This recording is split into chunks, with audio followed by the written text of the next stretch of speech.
Hello, welcome back to All Gathered Up, the show that runs parallel with the Great British Sewing Bee, and it looks into all the skills and techniques that may pop up during an episode. And we can do that because we've got way more time than the Sewing Bee itself has. And as you know, you fans keep coming back and back, you know by now, but if you don't know, we can do it and go into all that depth because we have Carol Elaine, Master Tailor Couturier, with us. Hello, Carol. Good to see you again. Same here. Same Lovely. here. How are you doing, I'm Chris? good. Week three already. That it's like we've waited a whole year. We're now into the swing of it, and we're good to go, aren't we? We press record, and you're a one take wonder. Here we. Oh, thank you. Well, it's going fast. The Isn't weeks it are just? flying by. But what is lovely to see is Mm. all the messages. Now, I was overwhelmed with the amount of comments on week two's video alone. It Mm. seems like a whole new batch of audience people have found us. And if that is you that has just found us, welcome along. But it's been lovely to see everyone's comments, hasn't it? Oh, it's just so reassuring, and the conversation is getting bigger and bigger. And I really feel like that the goal is we're reaching that goal. We wanted to help people technically, and we wanted to add to what we thought was missing in the sewing bee, Yeah. and it's working, isn't it, Stuart? Absolutely, and I saw you tapping away, and you've been commenting away to some of the messages. It's Mm. it's lovely, and it keeps that Mm. conversation going. Each week after each show, I do a little post on YouTube asking if you've got any questions, and it could be questions you have about the show, maybe a technique that popped up and you've never grasped it, so you could ask that question. But don't be afraid to ask us questions on anything sewing related. Maybe you're working on something and you just can't get something right. Then use this opportunity to put that question in the comments, and then we'll put it to Carol and we'll help, won't we? Well, you'll help. That's right. Yeah, yeah, of course. No, it's a good idea, Stuart, to talk about the projects that you're making at home. Why not? Absolutely, because I've got a feeling there are going to be many, many, many people going out to buy the pattern, either the one of Pasha's trousers for the made to measure Oh, or yes. Yes. Elsa's amazing pleated trousers. I think there are going to be many people making them over the next couple of weeks, aren't there? Yeah, they're light and they're summery, and it's a very breezy garment. It looks so comfortable. Yeah. So yeah, I think both of them are going to be popular. One is fitted through the waist and the hip, and then the other one is quite pleated, quite generous around the hip area. So yes, And two and different that's garments, but very useful for spring and summer. and that's the beauty of the sewing bee. When they get it right, we're all inspired to make. And in Mm. turn, people are going out to buy fabric, go to local fabric shops, spend their money, Mm. and then Mhm. create. And that's got to be a good thing, hasn't it? Totally. Yes. And then make it well so that it lasts. And now Yes. you're talking about investment pieces and pieces that nobody else has. So you're making your own unique fashion. So you can see the focus there. We're on week three, holiday week. As we were watching, Carol goes, "Oh, we're going to do that. We're going to do that." And yes, bias binding came up. Difficult in that 2.5 hour challenge. They had to cut their tablecloth up, think of all those intricate pattern placements, and then also had to make binding too. But that binding, I think, was they didn't want that to show, did they? That was hidden. So Carol said we'll talk about bias binding and then That's difficult it. fabrics and the walking Mhm. foot, because they had to use quite difficult fabric in the transformation challenge, didn't they, Carol? That's right. Netting and rope and yeah, tricky, sticky fabrics. So the walking foot is your friend when you're working with fabrics like that because they're not going to go under the presser foot of your normal domestic machine unless you have this foot that hops. And we're going to talk about that. Well, And let's I go. think Let's go into it that. has a picture of Yeah, it. let's start then with the difficult fabric. I suppose difficult fabric just means heavier fabric, or is it difficult because of the finish of the fabric? What can that mean in terms difficult fabric?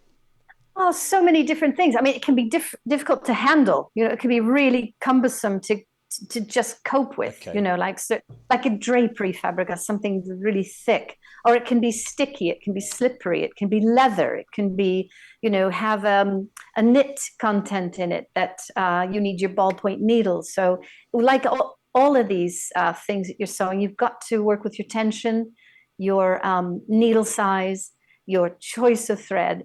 So with a difficult fabric, then all those other things come into play.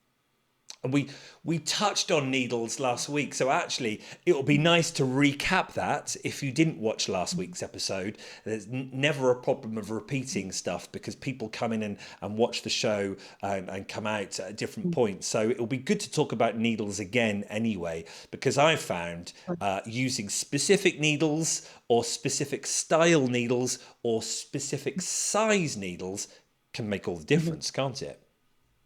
Yes, and I still have to order some of your top stitching needles because I really want to try Oh, those. you don't need to order them. I'll send you some in the post. Right. Oh, well, there you go. You see, bonus. Let's go for it. What are we going to do? Take it away, Carol. All right. So, shall we go to the camera and I'll show Yeah. you some things about difficult All right. fabrics? I shall Okay. push. I shall push a button. Here we go. Glasses on. Right. Everybody see this? I I don't have a lot of things around the studio in this category, but the one thing I do have is canvas. And this is very stiff fabric. You can see, got a life of its own.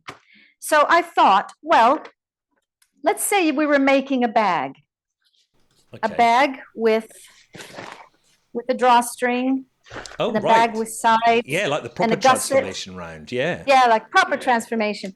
And I thought of two things, well, three things really.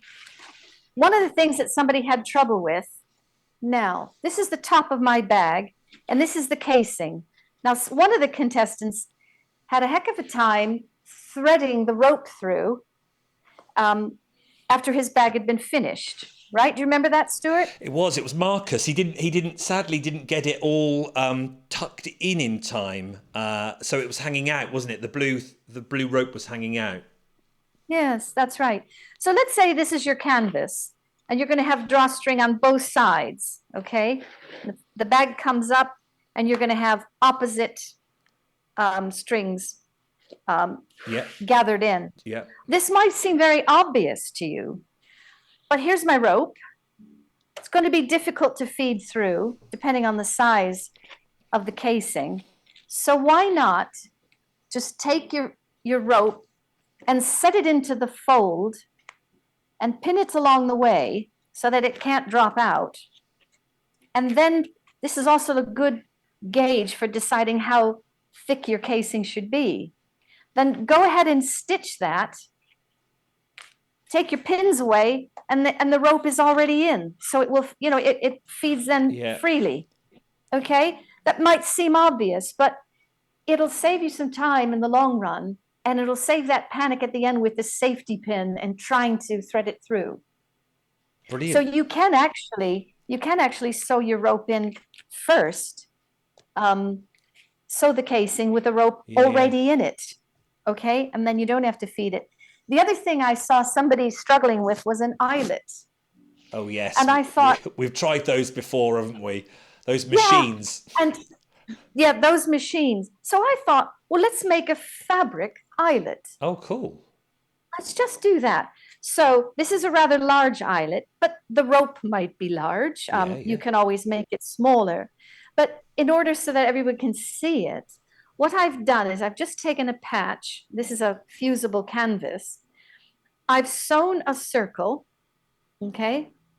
This is in orange there. Yeah. Then I've cut out everything except a 1/4 of an inch seam allowance, and I've clipped the curve, right? Yeah. Everybody see that?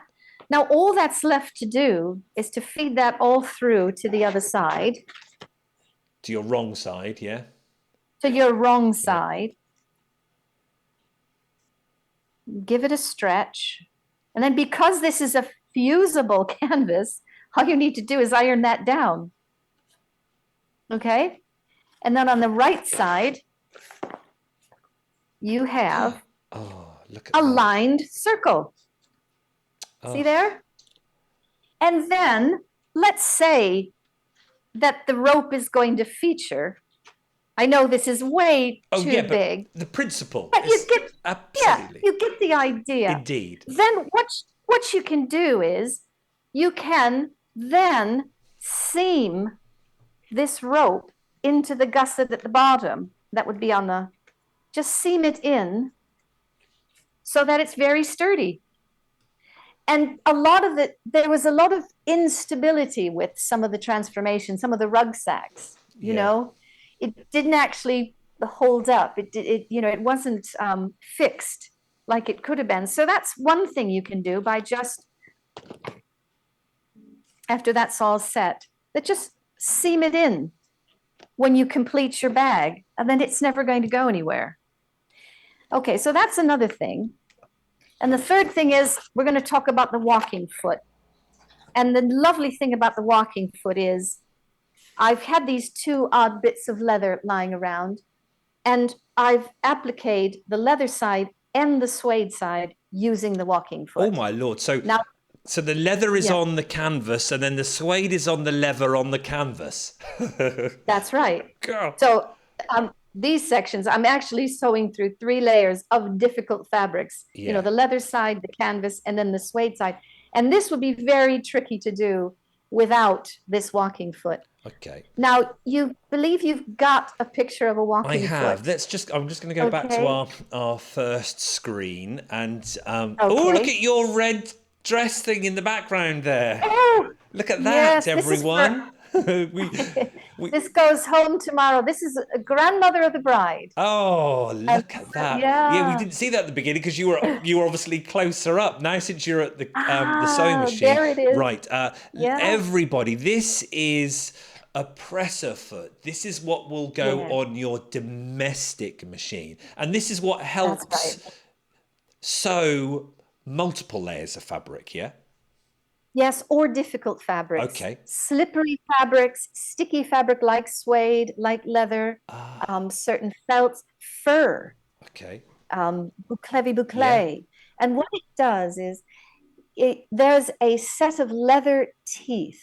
Let's make that bigger. I'm going to cover myself up. Yeah. That's perfect. We don't need to see That's a really good close-up.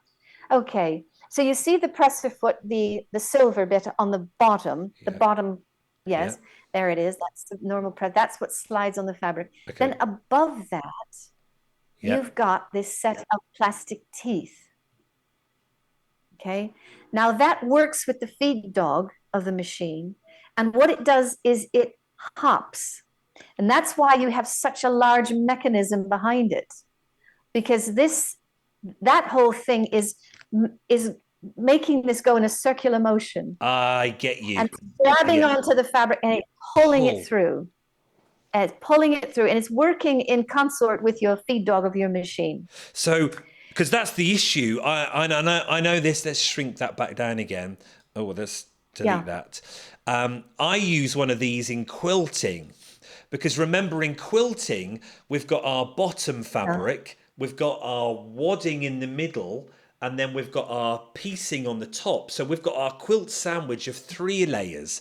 And if I don't use a walking foot, when I'm quilting, the layers come out of sync. And then by the time my foot gets to the end, I've got like a huge tsunami and I end up with a pleat or a pucker because they're out of sync. So you're saying that that top plastic teeth bites down and pulls the fabric through at the same time then, is it? Yeah, and it goes down and makes a stitch and then it comes up. And when it comes up, the fabric moves along a little bit. So it's got that breathing space. Yes. Right? Yeah. So in the breathing space, your 3 layers of fabric are allowed to pass through, move along so that the next stitch, otherwise everything just sort of smashes on top of each other. And like you said, you get that tsunami and it starts to pucker. Yeah. And pleat. It's so frustrating. This way, everything stays in that sandwich. And it just hops along. And it's equal. There's nothing going racing off. Whereas if you used a normal foot, you're just going to have your presser foot here. And the feed dogs are pulling it Yeah. through, and but the top just gets, as you say, smushed and pressed, doesn't it? Yes, the feed dog wants to move. The fabric doesn't want to move. Yeah. It's jammed. So So this way, by just so are we going to see go this in ahead. action now? Have you got this on your machine? Because you don't Well, use this on your actual industrial machine, do you? no, I don't. And I thought I'd try something. Oh. I don't know if this is going to work, but this is what the Okay. challenges are about, right? Yeah, We don't know absolutely. if it's going to work. So Let's I'm going to I'm going to sew a pocket on this. Now let's see if we can get this machine. because I suppose as well, you don't use your domestic machine much, do you? Or do you? Hardly at all. Oh, No, I hardly use it at all.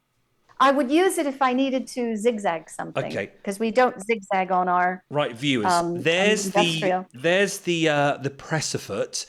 Obviously, if you've Yep. got a presser foot, you know this. But if you don't have a presser foot, it's a valuable, well, invaluable tool. It's probably around the cheapest presser feet are normally about 40, 50 quid, and they can go up. Yes. So it is an investment for Yeah. sure.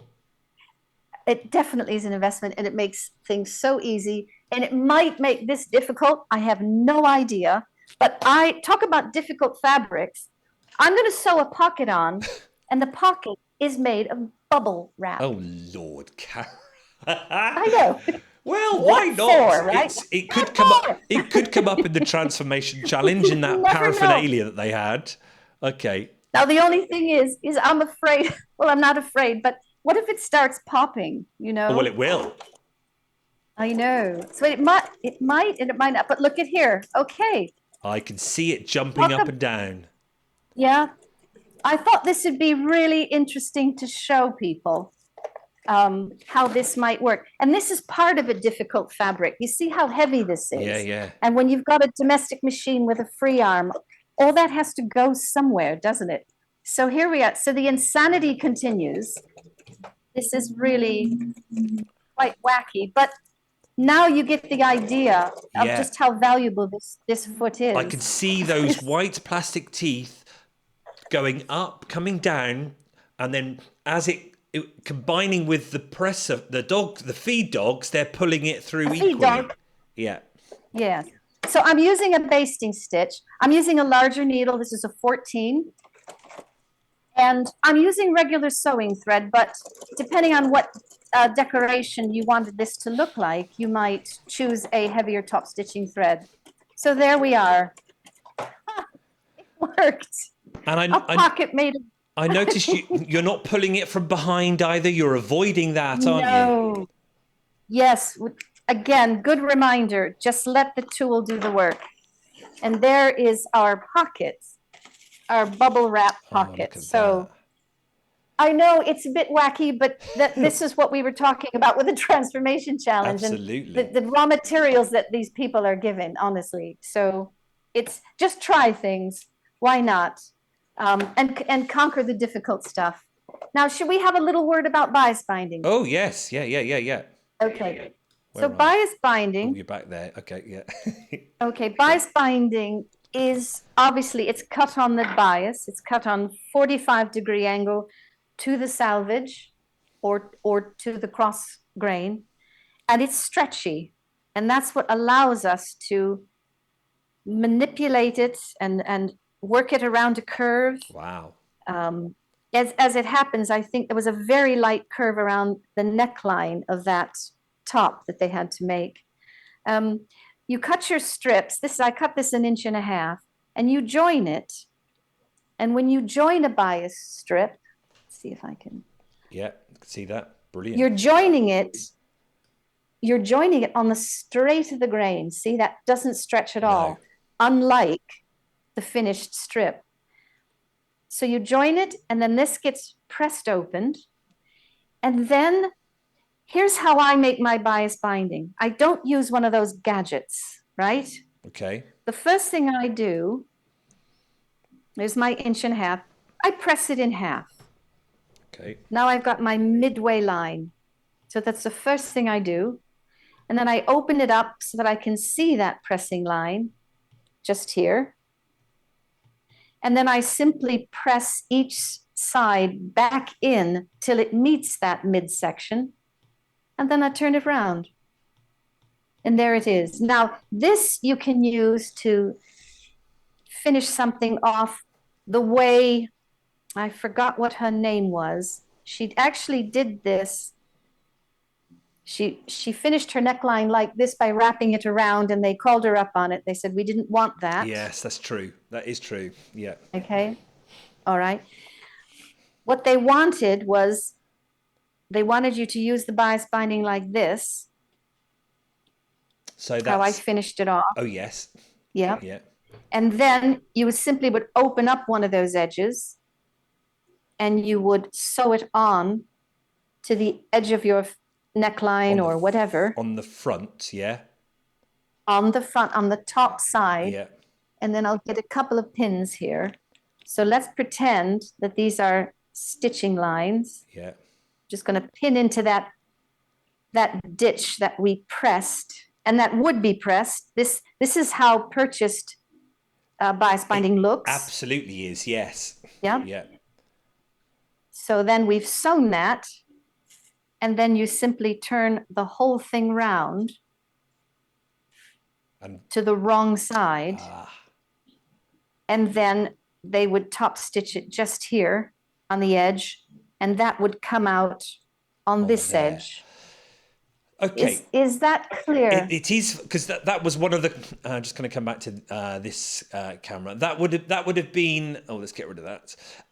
That was going to be one of the questions I asked. How do you think that was written in the instructions? They would have said create bias binding, and it would have just said sew to the right side and fold over. It's not called a different type of binding, is it? It's just the way you sew it. It's the way you sew it. Okay. You can either sandwich it in as a feature, yeah, or you can undo one of the folds and use that as your seam allowance, and then turn the whole bit back around to the wrong side.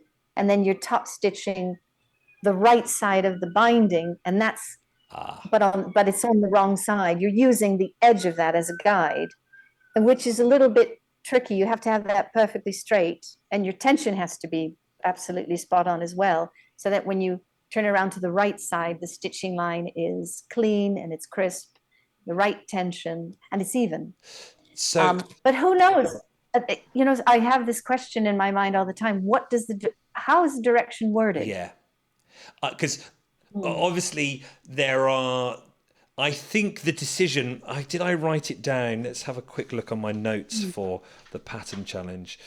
I know the binding was an issue. I think I got the impression that some purposely didn't follow the instructions because they wanted the binding to be seen. I think they made that directorial artistic decision themselves. So I don't think it's that they didn't read the instructions right. I got the impression that some wanted to see the binding, and I can understand that as a designer point of view, but when you're following a pattern challenge, that obviously was an issue because they were called up on it, weren't they?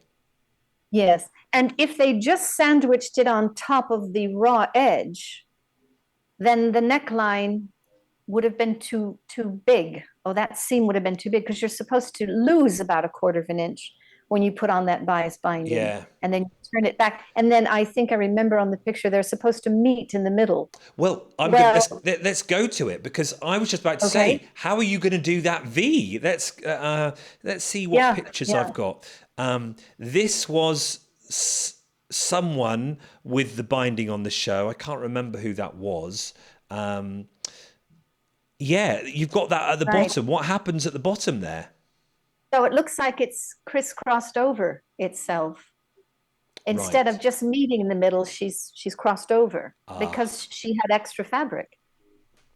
So actually, this was harder if she followed. Well, I say she. I can't remember who it was. So if they were to follow the pattern, then it would have been easier.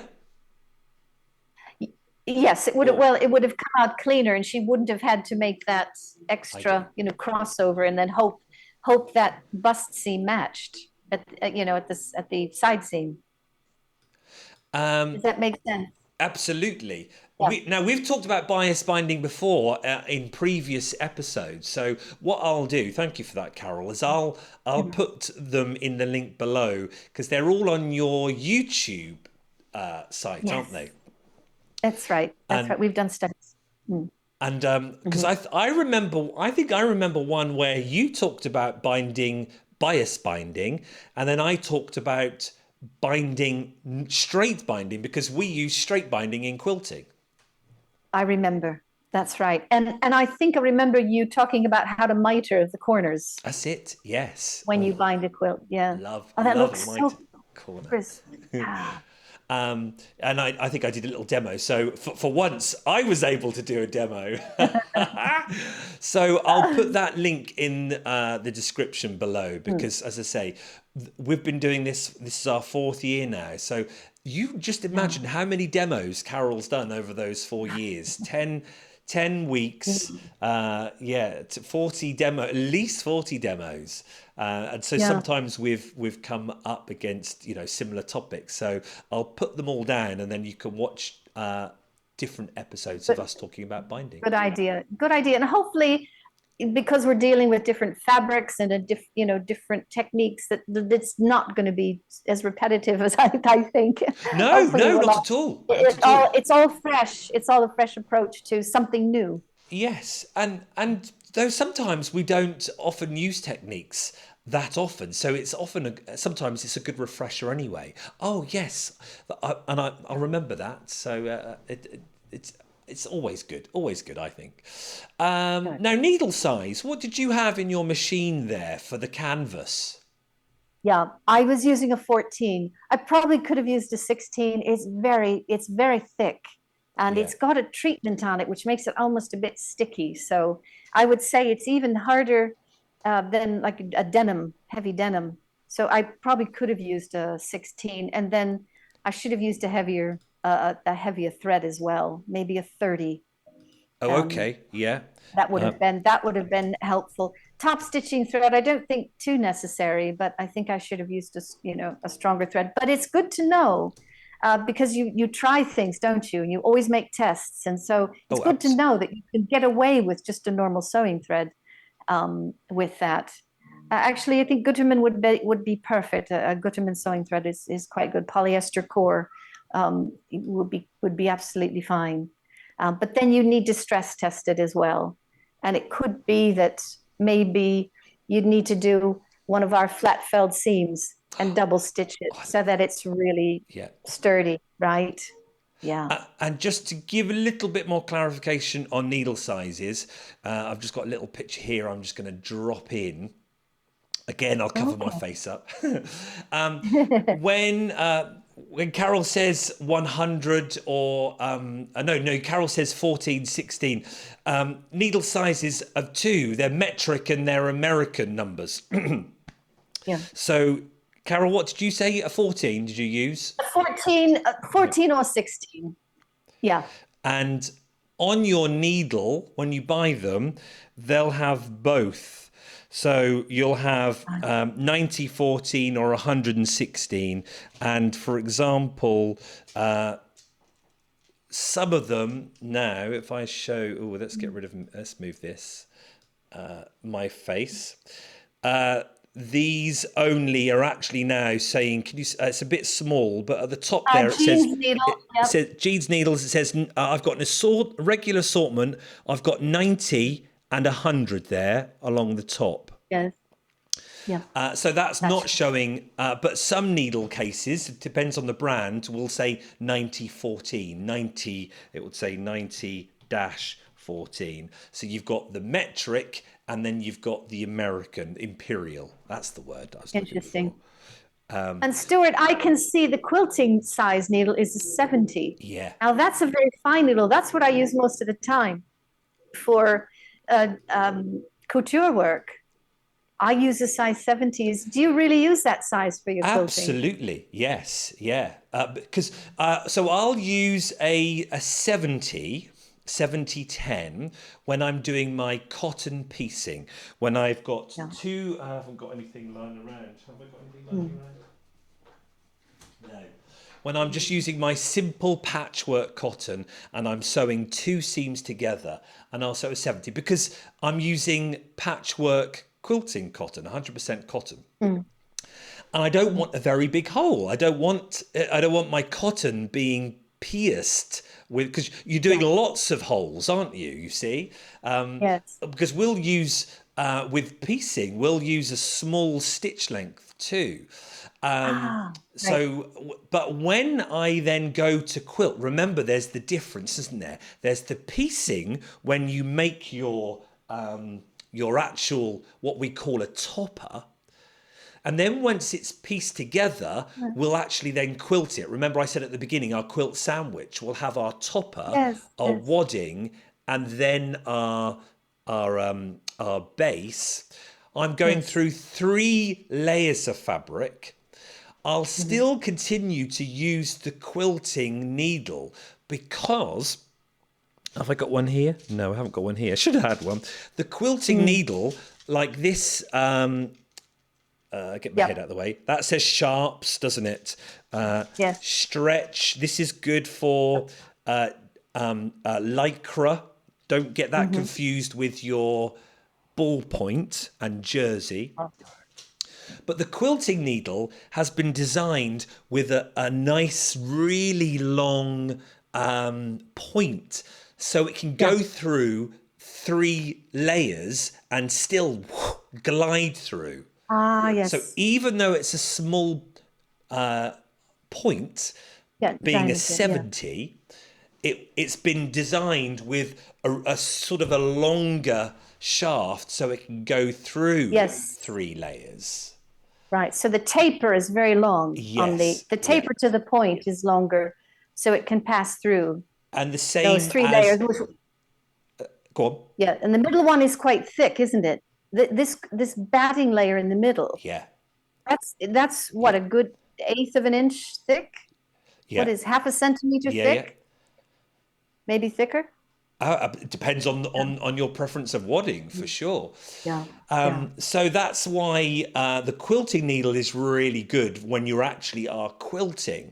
But remember, I said last week that I actually use the top stitching needle in general because you can see the top stitching is the ori. They haven't. Who's top Do they stitched? have it on? Yeah, they've got the top stitch is pale blue, 60. Very But fine. it's remember it's fine because it's going to go through probably quite a few layers, but it's got the Mm. really big eye. So I use the Yeah. top stitching needle anyway because it's fine and I like a fine needle, but it's got a really Yeah. big eye, easy to thread. Easy to thread. It's great. I need that these days after a long day. And then you've Oh, got the jeans needle, which ultimately is a thicker needle anyway. It's a 90, or you can get 100, or you can get 120. You can get, you can buy, because I just stock the regular assortment because you don't really need too many differences, 90 and 100. But you can buy a heavy pack of jeans needles that goes up to 120 or even 140 if you're going through really yeah. thick, because Yeah. as you can imagine, some leathers, if you're making those beautiful leather pouches for Mm. purses or knitting, the Mm. knitting Mhm. world, you can get some stunning leather pouches to keep all your knitting needles in, Carol. Mm. I've got a colleague who's making shoes. Um, she's a fantastic embroiderer and beader and all that fine work, but she's just decided to go into shoes. So I'm going to go see her, and she's putting some things up on Instagram at the moment. It's just unbelievable how thick the leather is and the sole. These needles are going through the sole of the Yeah. shoe as well. Wow, that is some interesting equipment, I'll tell you. It's completely different equipment, isn't it? Have you Yeah, seen it? yeah. Yeah. And Yeah, the I'm going to, and needles. I'm really, yeah, I'm well. I've she's shown it. Like I said, there's some pictures on Instagram, and you just think that looks like Victorian tools, really, really Absolutely. thick, muscular things. And Yeah. of course, they have to be to pass Yeah. through that heavy material. Now, we talked just briefly there about patchwork. we've got a special guest next week, haven't we? We're going to be doing a little interview with Louisa. Tell us more, Carol. Tell us more. So Louisa is, let's see, the sister of my brother-in-law, and Louisa and her family are incredibly creative, and she has a wonderful craft room in her home. And we did a test today, and I couldn't believe how tidy it was and how many different things she had to make just about anything. She's working on what you call a jelly roll rug at the Yes, moment. love Okay, that. but she's made her first quilt, and she's going to tell us all about Oh, who she good. was following on Instagram, how she bought the kit, and who she tunes into here in England. There's a quilter that she follows here in England, and this has Wonderful. all inspired her to make her own quilt. Oh, And she put a little video on Facebook. I saw it, and I said, "You have to talk to Stuart, oh, be because lovely. you two will have so much in common." And and this just puts something in common with our family, our interrelated family. So it's really cool. And It, Louise is lovely, and she's really looking forward to it. it's gonna be lovely, and it's just something nice that we can Yeah, drop in a 7 or 8 minute yeah. interview where we chat about the skill, about the processes, and celebrate those processes, because we talk about couture work, but couture, sewing, dressmaking, patchworking, it's all the same thing. It's someone putting fabric together with Yes. a Yeah. machine or by hand, making something out of it that we just love, isn't it? Absolutely. And what I like about this is the conversation just keeps getting larger and larger, and we're including more and more Yeah, people.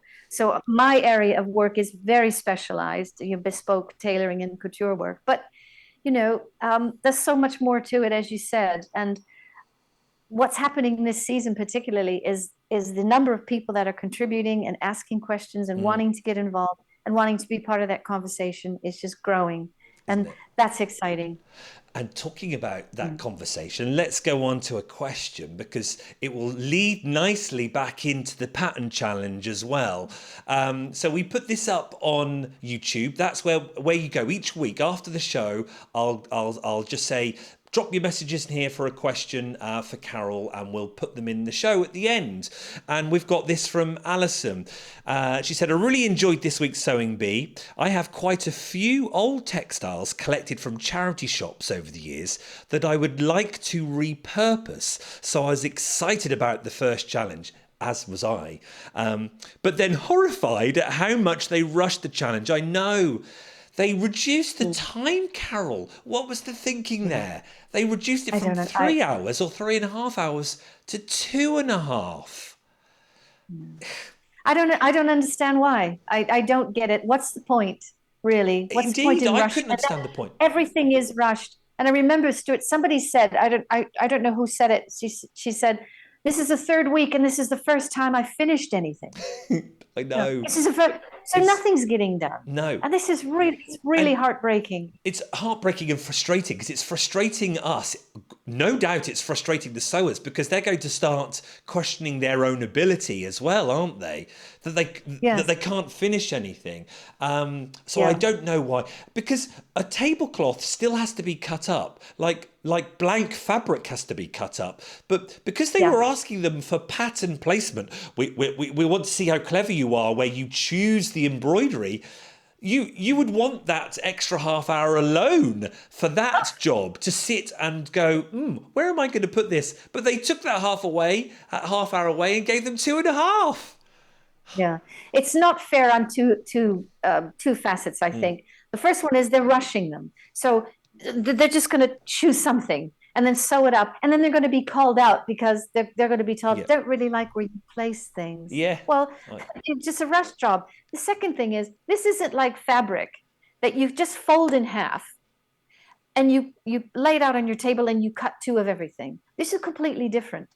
And the tablecloth is not a small piece of fabric, is it? So you saw people cutting on the floor, and you saw people not being able to get the whole yeah. tablecloth on their work table. So they were just, they were shifting it around. It's just, I know. it's Yeah. Ah, And as Alison then not goes the on way to to say, work.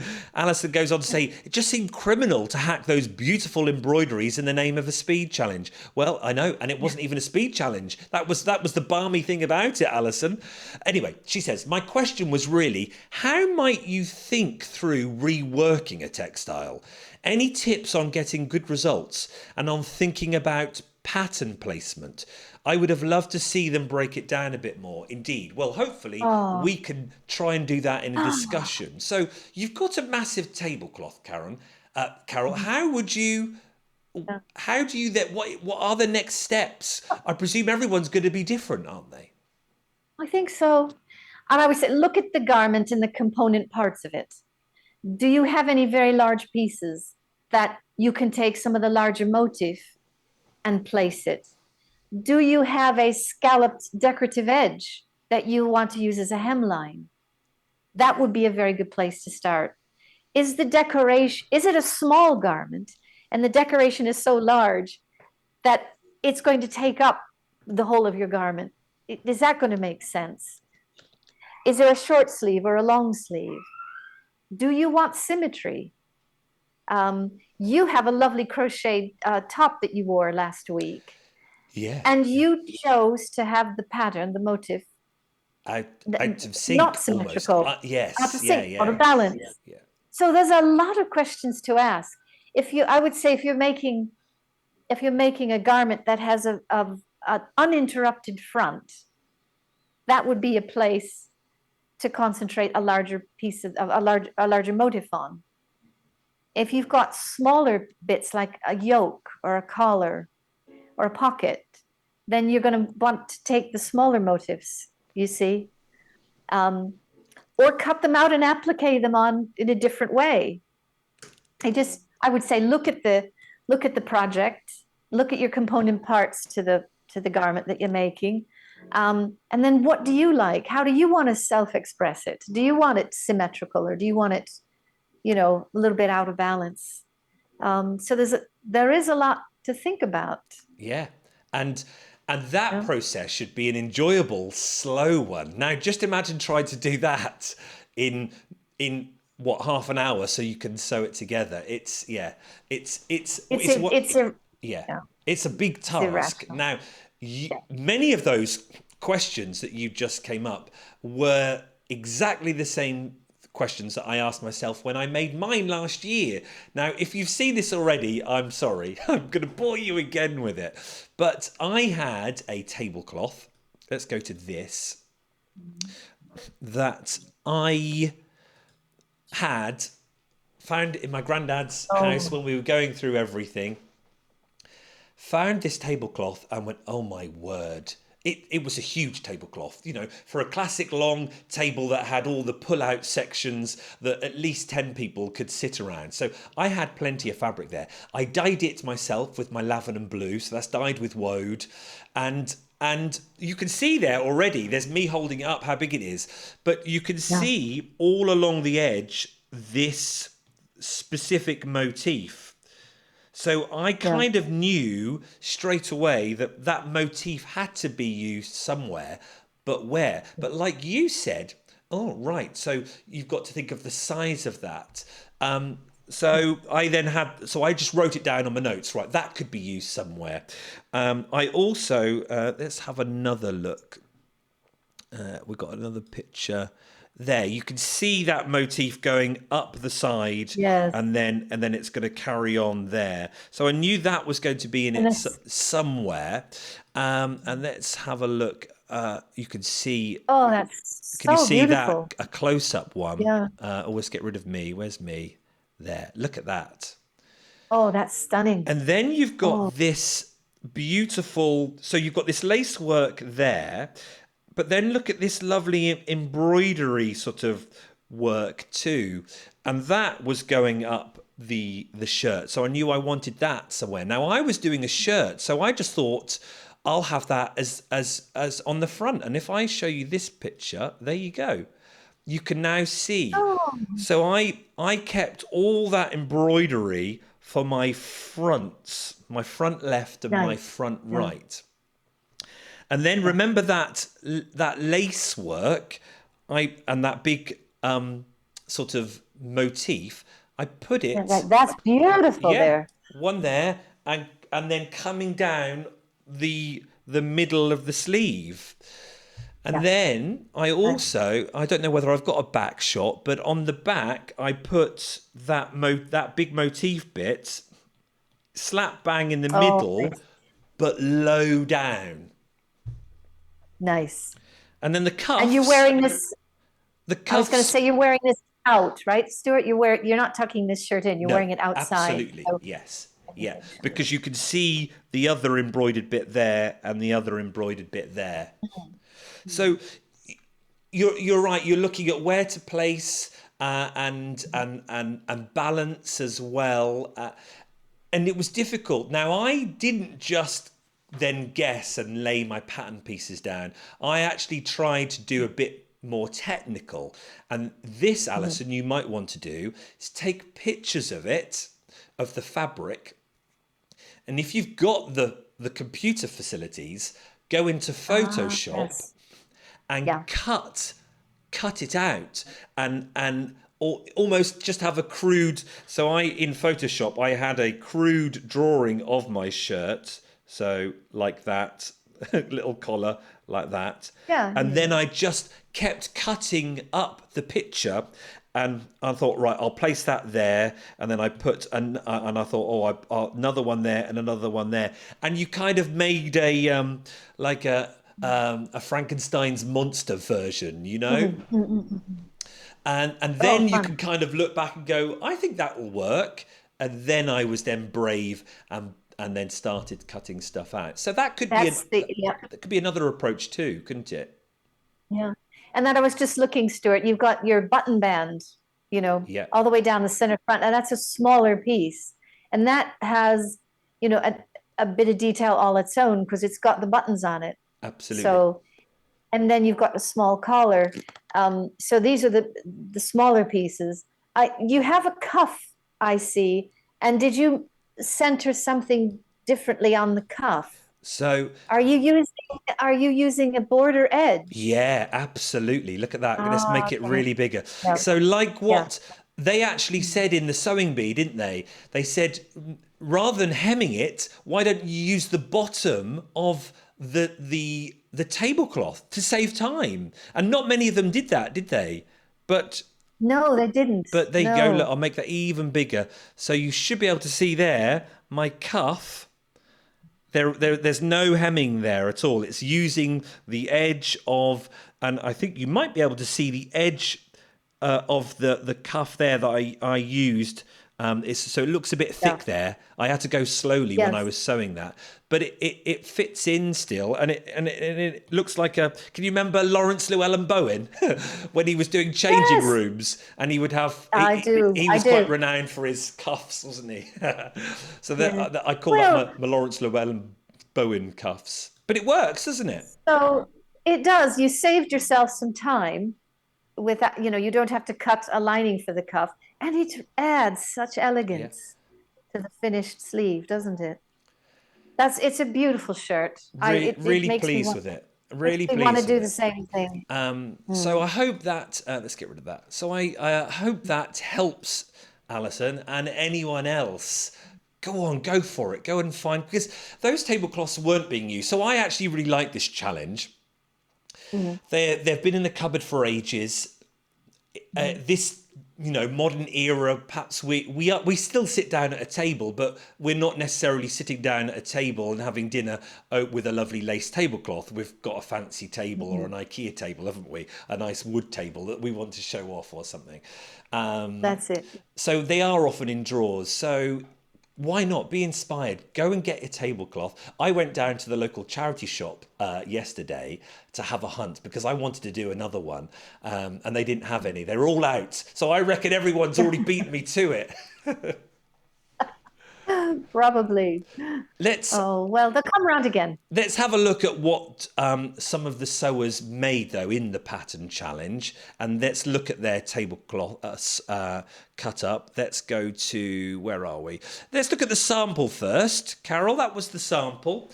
It was they called it Very pretty. a summer blouse, didn't they?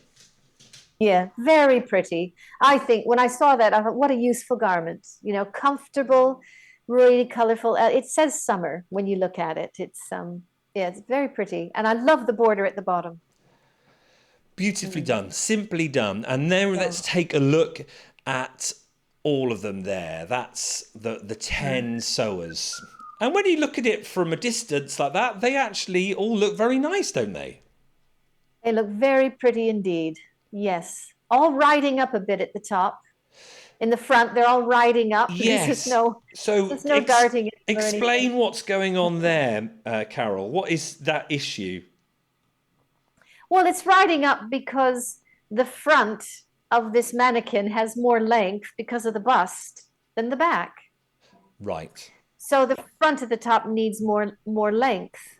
Um, and you would get that if you had a bust start in the side, or if you, yeah, rebalance the pattern so that there was maybe a dip in the front, or more length up at the top, that seam that goes across the upper bust. But that's it. There's just not enough length in the pattern. Ah, okay. Mm-hmm. So when we come to the winners, because there was joint winners because the judges couldn't decide. They obviously they were exactly the same. They were just too good. But let's look at the joint winners and put them side by side. So there's Luke, and they were fabulous. And there's Yeah. Ailsa. Huh. The judges couldn't decide between them. But I'm thinking, well, actually, is one riding more than the other? So could you say that Ailsa's may have pipped the post if you were really, really going to the nitty gritty, or not? It's interesting. Because it looks like Elsa used the scalloped for her hem, where Luke maybe hemmed it by machine. Am I seeing that I correctly? don't know. I haven't got a close up, so it would be difficult to Okay. tell. But yes, to a certain extent, let's try and zoom in even more on Ailsa's. It's hard to tell, but yes, it does look like there's a scallop there and a Yes. scallop there. So maybe Yeah. she didn't. And I would say that that's probably a more interesting result because she was able to use her Yeah, placement was such that she was able to incorporate the scalloped edge. yeah. And I would have thought that's probably gives her an edge, as it were, in the challenge. But I I know didn't understand. I didn't understand why the judges weren't able to refine their opinion and look closely at everything, and I agree. come up with come up with a winner. Yes, it kind of Uh, frustrated me there, really. And it, if you're a judge, mm, isn't that the exciting thing? Oh my God, we've got two really brilliant pieces here. We're going to yeah, have to really get to the nitty gritty to see who's the best. yeah, And that would excite me as a judge because you're going to have to work really hard, aren't you? yes. You have to really drill down and look at every technique, every result, and then you're giving the audience much more Yeah. information, right? You're teaching them something about polished finishes, I would think. Let's come back to Alison with her question about pattern placement.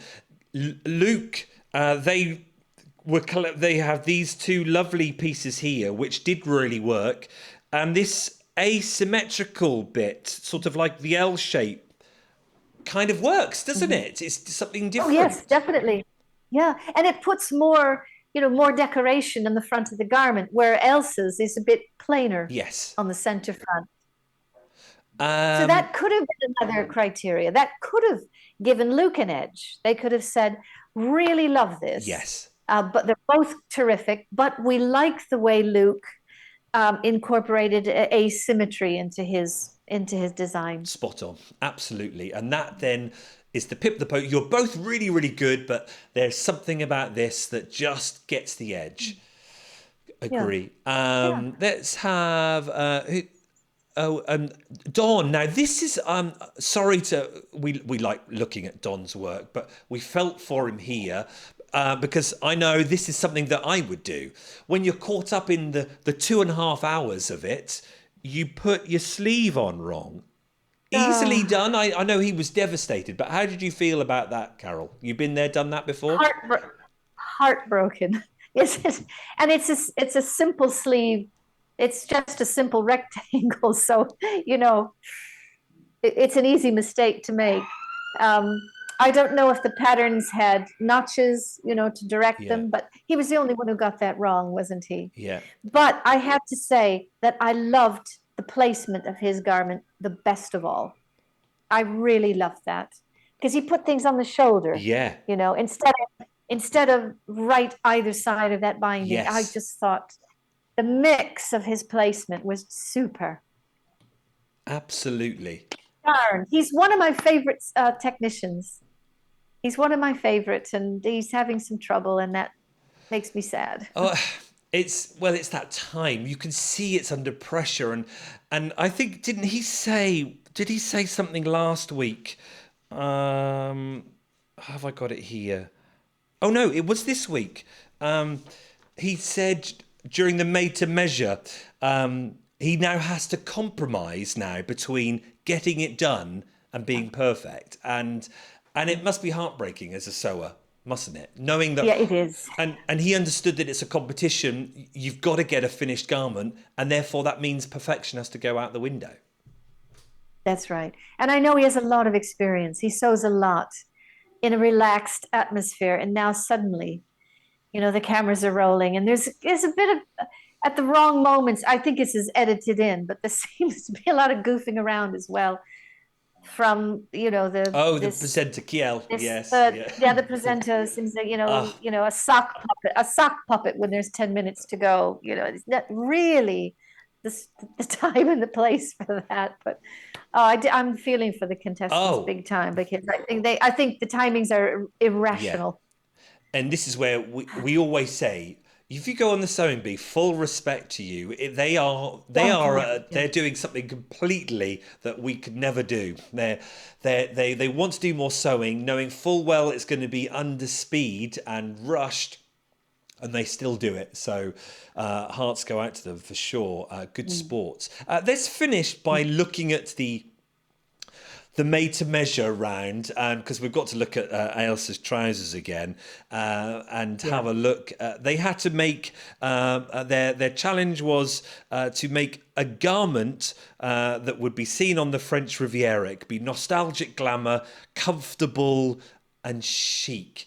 And then we Mm. saw, well, I saw two fabulous trousers. Let's just go straight into it. Where is it? Made to measure, and look at those trousers. Oh, superb. Which works when you have a nice tall torso and a thin waist. That's a beautiful Let's design. look at a close up. That's so elegant. So elegant. A lot of freedom. Talk to us about the engineering of this garment, Carol. So these have reverse pleats that go into the center front. Looks Okay. like there's one on center, there's three, and then a side slant pocket and a waistband that looks like it buttons over to the side. Yeah, it looks Or like it's there. is it there? Does the pocket open up and is that how It it's looks secured? like it. I wonder. Yeah. Yeah. Yeah, that could But yeah, be. look at Yes, that center pleat and then that one, that's the that center one. box, and then two on either side of the center box plate going into the center front. It's Um, Lovely choice of fabric. Love the freedom in this garment. And it's going to be, the pattern pieces are going to be quite wide. But once you get those pleats secured and in place, then you're just looking at making a normal pair of trousers, aren't you? yeah. Um, I don't know what the back looks like. I'm Never not saw sure it. if we Never saw it. I never think she might saw have the done a back. twirl.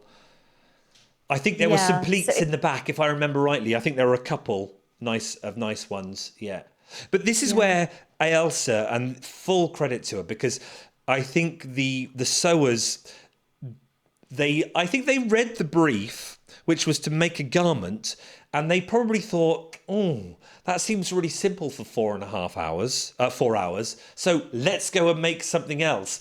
Whereas Ailsa Yeah. nailed it right at the beginning. She said, okay, because the brief stated one garment, I'm just doing trousers. I want to make sure they're gorgeous and perfect.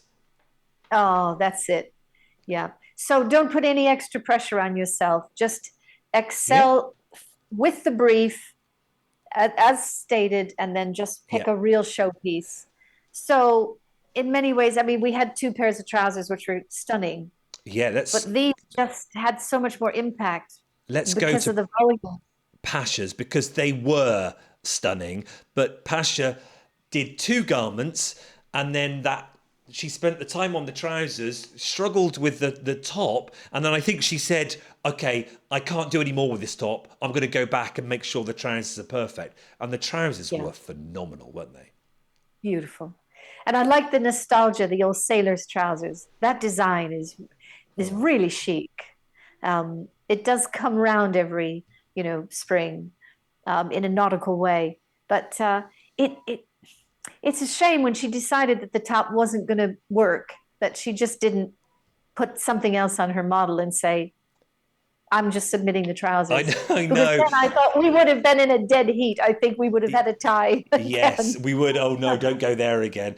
Yeah, I Yeah, think that's probably where they've submitted the designs in the production run up. So therefore, she submitted two garments, so she has to make two. yeah, I presume that would be the rule because I would have got halfway through and gone, yeah, I'm not doing the top anymore. Concentrate on the trousers yes, and exactly. pretend the Yeah, top was never in the design. But yes, that's where I think it must be hard when you're entering a competition to have that faith in your ability. Right? They say to make a garment, so I'm just going to make a garment. Don't overthink it and make it something harder because, as we can see, Ailsa just did that. She saw the brief, make a garment, and she did it. Whereas the others did more, and then they all struggled. They all didn't yeah. finish. And this is week three when we're starting to see a separation of skill, and somebody, of course, one person has to go every week, but now is not the time to put pressure on yourself. It's week three. This is Yeah, a good opportunity to just kick back a little bit and just concentrate on the one garment that yeah. that you have to produce. Yeah, it's not, I don't think that's wise to put extra pressure on to try to No, impress at this point and if in you the watch the competition. Sobe, they must watch the Sobe over years, like we do. I'd be if that was me going in, I'd be like, I'm doing one garment. I've Yeah, seen the yeah, stress that they're under. I'm not. Why would I do yeah, two? absolutely. Spot on. And let's, because who was it? Georgie. This was, yeah. So Georgie was one that, again, had a lovely idea. I've moved that out of the way. There we go. Did the skirt and the top, crochet top, and repurposed, I think, the crochet. But again, just run out of time on the top. And Yeah. as did Janet. Now, I just want to finish with Janet because I was gutted because Oh, I know. we lost Janet, and I really like Janet because she like oh, well, not that one. Let's go to this one here. She's like, I'll do this. I'll wear this on the Riviera. She gave Patrick something, didn't Yeah. she? She gave him. Of course. Why not? Why not? That's Yeah. that to me is, yeah, that fulfilled the brief. Totally. But maybe their We, fabric choice wasn't to their preference. I know it wasn't finished, but it was only two buttons that she didn't finish. And look at the close up of that binding. yeah, beautifully done. Yeah. That's very much in style. It's a modern fabric. It's colorful. It's why not? I didn't understand that at all. I I know I was was, yeah, gutted. yeah, And to be finished with just two buttons, and then others were more unfinished, I was like, oh, I was so gutted, And that's why yeah. we like Sewing Bee. You have your favourites. You'll get upset when Don, well, if he goes, you never know, he might win. Let's hope. Yeah, but this is a really, so she did two garments. Yeah. She created an ensemble. She used this bias binding technique, a beautiful execution. The fit is very good. Um, I know. It's sad, isn't she it? deserved she deserved better. Absolutely. But Garment of the week, as we have said, and as you probably guessed, was Ailsa with Yes. those Yeah. trousers, and I can understand that. Yeah. And she Totally. was thrilled, Totally. wasn't she, when she got that feedback Ah, from Patrick? yeah. Yeah. So She loved that because I think she struggled with she struggled in the first couple of weeks, didn't she? yes, But that garment was just so perfectly chosen. And, she chose something that wasn't particularly difficult to execute, but because of the volume and yeah, the drama and the white, yeah. which looked so summery. And then, of course, to top it all off, it was beautifully modeled. She had the contrast of the black top, made it very crisp. And then her model had the perfect figure to show off those trousers. A stunning make. And do you know what's really good Win-win. about it? As I said, inspired people to go out and make that. So on Facebook and all the sewing groups that I'm part of, they are all saying, "Where's the pattern? Where's the pattern? Where's the pattern?" So there are a lot of people hunting that pattern down. And I know on YouTube there's a channel called The Fold Line. Every week she goes through all the patterns and finds as close as All right. possible the commercial pattern available for each sewer make. So if you want to find out the pattern closest to what it actually is, or might even be the actual pattern, go to the Yes. Fold Line on YouTube. But just think of all those people who are going out now, buying some linen fabrics. I Yeah. think it was Yeah. linen. I think it was. It might have been a linen mix. But here's Right. something else to think about. I wouldn't be able to wear that trouser because I'm short waisted and and I have very straight figure. But what I would do, I wouldn't say, oh, I can't wear those. I would amend the pattern so that it has a fitted yoke and it was drop waisted. And then I would introduce the pleats just slightly lower down. So it would be like having a very tall waistband, but not on the waist from the top hip down. So maybe Yeah. a 4-inch yoke, and then introduce your pleats, and then have a smaller cross-cut pocket. And that would then lengthen the top of your body, Yeah. and it would help to control the waistline. So don't say, I can't wear those trousers. Make them suit your figure type. There you go.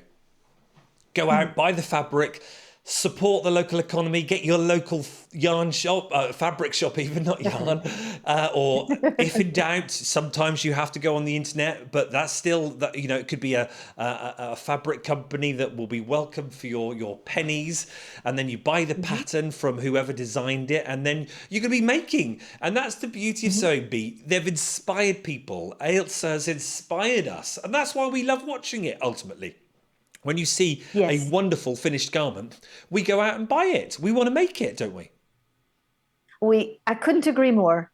And like we said in the beginning, you've got something that is original. Not too many other people are going to have it. You're going to make it, and it's just going to be satisfaction all around. Let us know if you do go out and buy it, the pattern, and find it and make it. Because that's what it's all about. And getting sewing, I'm going to find another tablecloth and make a shirt or make something else. I need to make something else, actually. I might make a new gym shirt or something. But that's what we like these 10 weeks. We get inspired to get on the machine, get Yeah. making and creating. I know you're doing it every day, Carol, aren't you? Sir, Hey? Sir, I'm Yeah. going to do my own transformation challenge this week. I'm going to take a vintage kimono and I'm going to make a cocktail dress. Now, it might not be ready next week, but maybe the week after. So that I'm going to try that. No more bubble wrap. No more bubble wrap. Oh, even wonderful! You're making all day, and then you're going to make for us in the evening. That's fabulous. I love it. Tell us in the comments what you're making, and if it's inspired you to make, whether those trousers or a tablecloth garment of some sort. It'd be lovely. Oh, it's been a wonderful show. Excuse me, I've got myself all worked up now. Thank you, Carol, as always. And we'll see Thank you, you Stuart. for week 4, which is Reduce, Reuse, Recycle week. Thanks, everyone. Cheers. Bye, everyone. Thanks, Carol. Bye-bye. Bye.